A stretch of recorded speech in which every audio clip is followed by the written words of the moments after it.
All right, friends, I'm here with Noelle, our daughter, and she is graduating from, where are you graduating from? Burley Christian School. From Burley Christian School. Next month? It's May now, so in June, right? Yeah. What date are you graduating?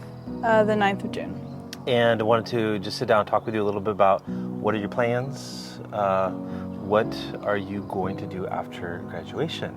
But maybe before that, let's just talk a little bit about the last year you were in the U.S., but before that, of course, you were in Ukraine. What kind of ministries were you involved in over the past couple of years before you spent this last year in the U.S.? So I've worked a lot with in different areas, but before I worked, and when we were in our old church, I worked at an English club. So I taught English to a lot of kids, mostly younger kids, maybe 3rd and 4th grade. And then I also at one point I did tutoring for English as well, just individually before I had classes. And then after that, we started our language club which was kind of part of our church, our international church, and I taught. So the English club was with the Ukrainian church, Yeah, right? The English club was with the Ukrainian church, and then the language club was with the international church. And so I taught Russian to, I had 4 students. They were beginners. They didn't know anything. Where were they from? So I had 3 students that were from Nigeria, and one of them was from Colombia. So yeah, all together, and they were all older than me. So. Or at least, yeah, they were all older than me, and so it was just definitely a different experience, but interesting teaching people from such a different culture. And so do you still keep in contact with with your students? Yeah, I keep in contact with basically all of the students that I was teaching Russian to. I keep in contact with them, and we're all still very close. So Good. It's a great opportunity. And then also, I think with our international church, you were kind of part of the worship team there. Yeah, I worked on the worship team with, I think there were 4 of us, well 5 of us all together. It was me and my sister, and then 2 other Nigerians and a South African. So yeah, I really enjoyed being on the worship team, and even though we weren't the most pristine worship team, I think it was just everyone had a heart for God, and the musician of course too. He was great, so it just made it such a great atmosphere to worship God. Now the last, I guess, 12 months, almost 12 months, you were in the U.S., but you also made a quick trip back to Ukraine in December.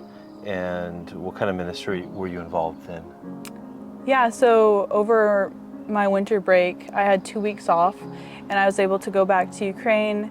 And it was a great time because I got to visit family, but also just kind of get a glimpse of what the ministry is like now, because things have changed so much since the war has begun.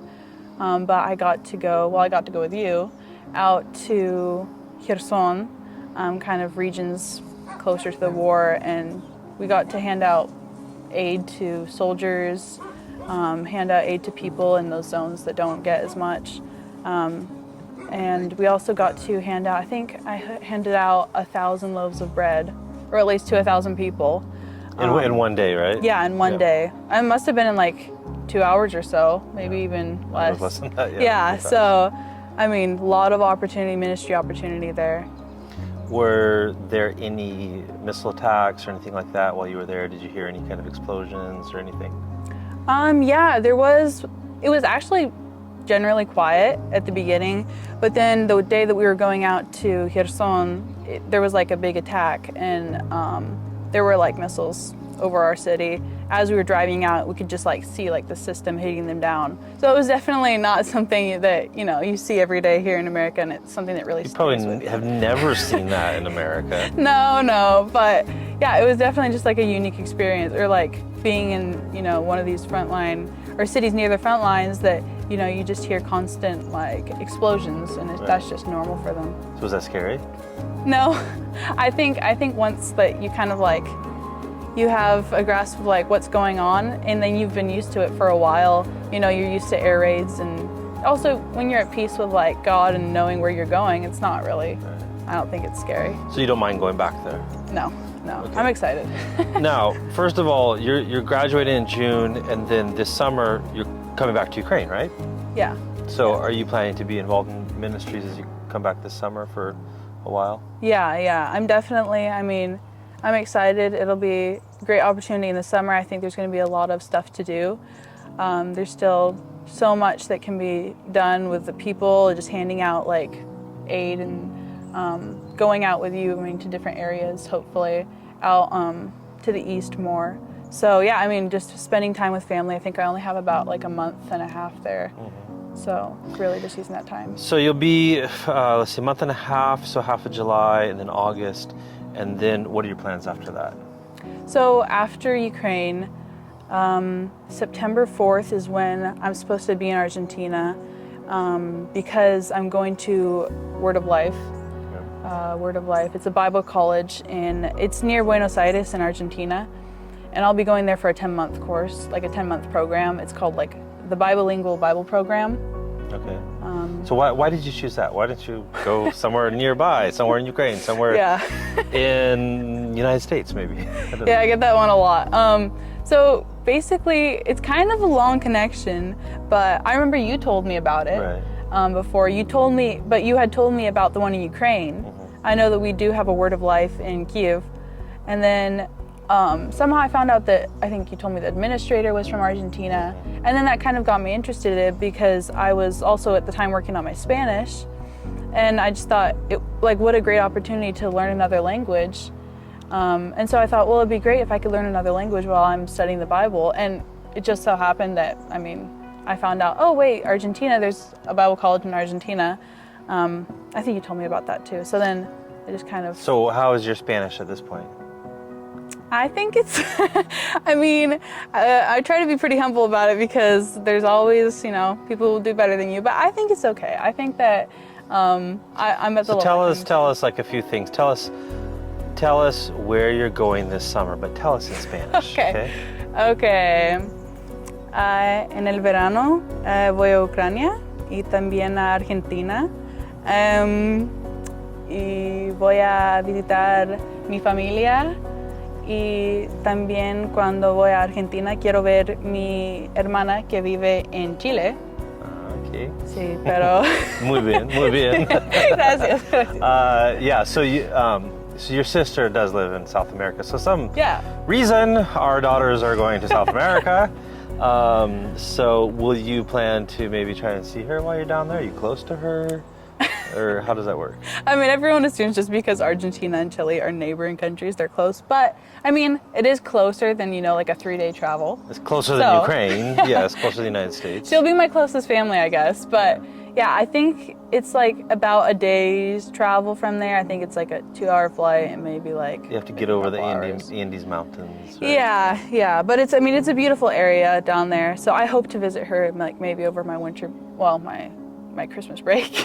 So you'll be studying Bible and Spanish and Bible in Spanish, right? What do you hope that this will train you to do, or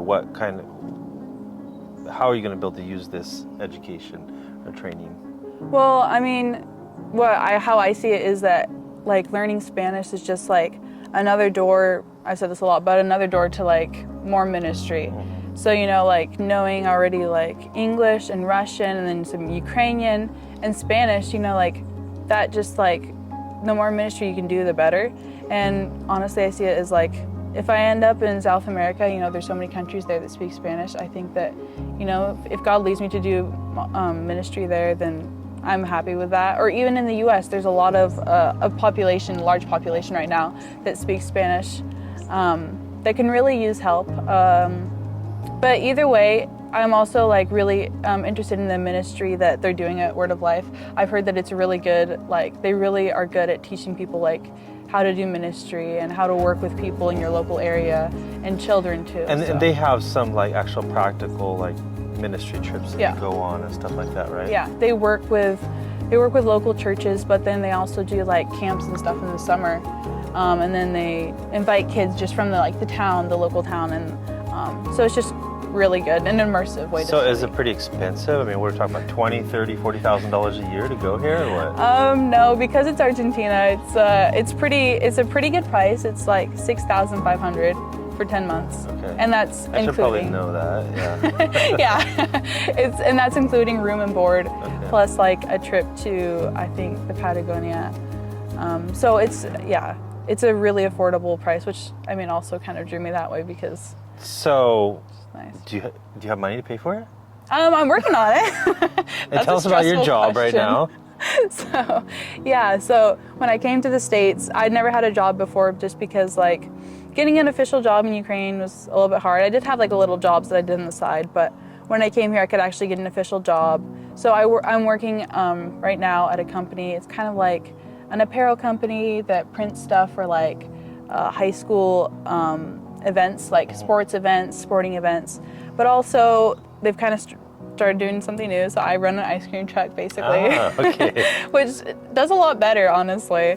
And I really enjoy doing it because I mean, I just get to see a lot of happy people all the time. But so you'll be able to do that for May and June, but then you're going to be heading to Ukraine, so then you won't be able to do that all summer, right? Yeah. And even I'm thinking even like most of June, I'm not sure if I'll be able to do it just because of like traveling or being busy, because I mean, those are like my last weeks in the States, and usually when you get down to your last week somewhere, everyone wants to meet with you, and it just becomes really hectic. So. And you're going to be coming with us to some of the churches that we're visiting here exactly. in the States, yeah.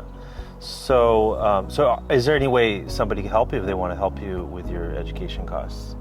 Yeah, well, I mean, if you're looking to support me in my college, then I guess you could also like donate. I guess that's like through through ABWE, through our missions account. Yeah. Just has to be noted for Noelle's education, yeah, and then we can use that to help pay for her education. Yeah. So I would appreciate any support, whether financially or just in prayer, because it's definitely a big step in my life, and there's going to be a lot of changes and a lot of like being a lot more independent, I guess. So. Do you think that after you get this education, you'll be able to get a job where you'll make a lot of money? I mean, I don't know if I'm making a lot of money, but driving the ice cream truck makes me a good amount of money. You don't need Word of Life education to drive the ice cream truck, do you? No, but that's not my ultimate goal. I mean, So what is your goal then? It's I mean, really just to like share the gospel and just, seeing Christ change people's lives and being able to like have him work through me. So really, just learning how to do that efficiently and properly in the right way. So how can people pray for you for these last, let's say, a few weeks of school and summer? What are some ways they can pray for you? Definitely wisdom. Just, in decisions, there's definitely a lot of like big decisions that you have to make, but also just a lot of goodbyes, to not to miss people too much, or, to deal with that properly. Although I do it a lot, but but yeah, just I think mainly wisdom and faith. Okay, thank you. Yeah, thank you.